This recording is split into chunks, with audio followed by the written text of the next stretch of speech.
There's a time when you're not what you once were, but you're not who you shall be just yet. I've always found it fascinating that when folks talk about people who are trans finally coming into their full truths and living them out, we call it transition.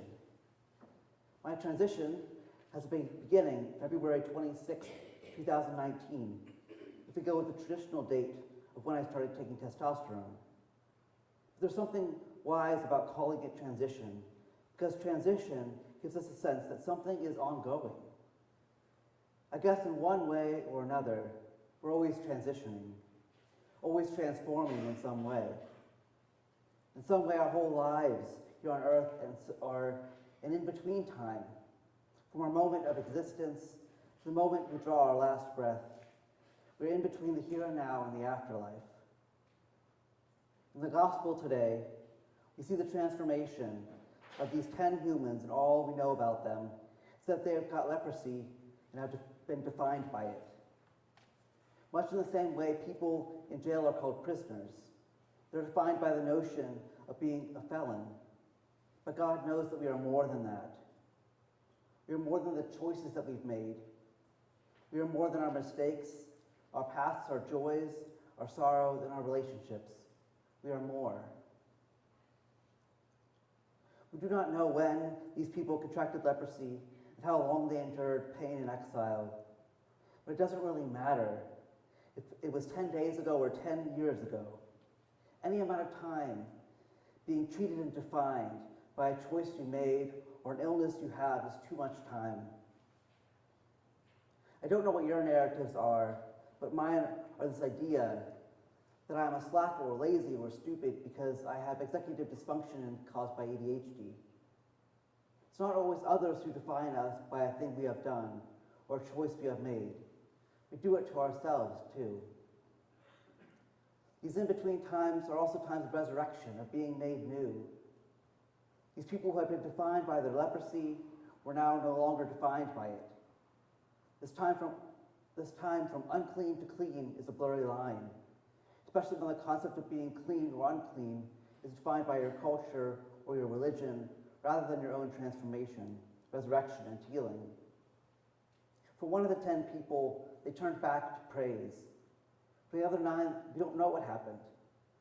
Maybe leprosy wasn't what was truly ailing them and keeping them from an experience of healing, transformation, and resurrection. We just don't know. Finally, there are times of healing.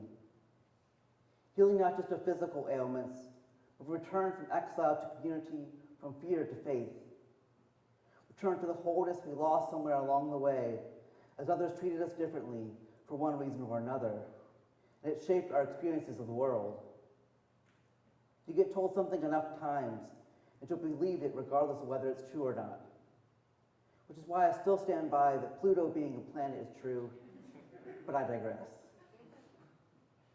Transitions are not easy, because they can feel unmoored, like we're bobbing about in the ocean with no lifeboat, holding onto a piece of debris hoping to be found.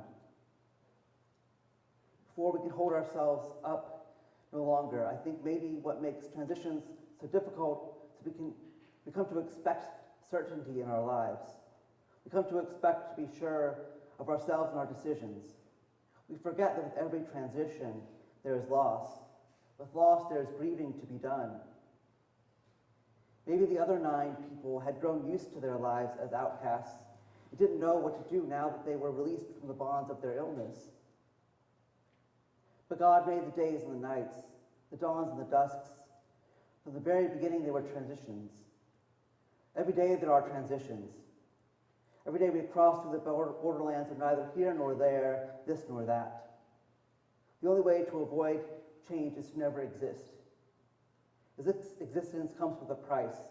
The price is transition, for better or worse. The in-between spaces require grief and praise. We cannot have one without the other. In times of tectonic shifts in our lives, everyone has a past. Everyone has the way things were, which is a part of living. We cannot let fear of what might be stop us from entering these wild and holy in-between times. Even if we time traveled back to the way things were, What happens next is not set in stone and can change. The chances are it would not be the way things were, but rather a whole new way of experiencing those same situations from the past. Because now we have the knowledge of what could be looming in our thoughts. We have changed. We have grown. An absolute favorite part about being a priest is witnessing and celebrating the ways people grow and change, transform and resurrect, heal and find wholeness. As I age, I find myself more grateful for these in-between times than the time I find myself in currently. Amen.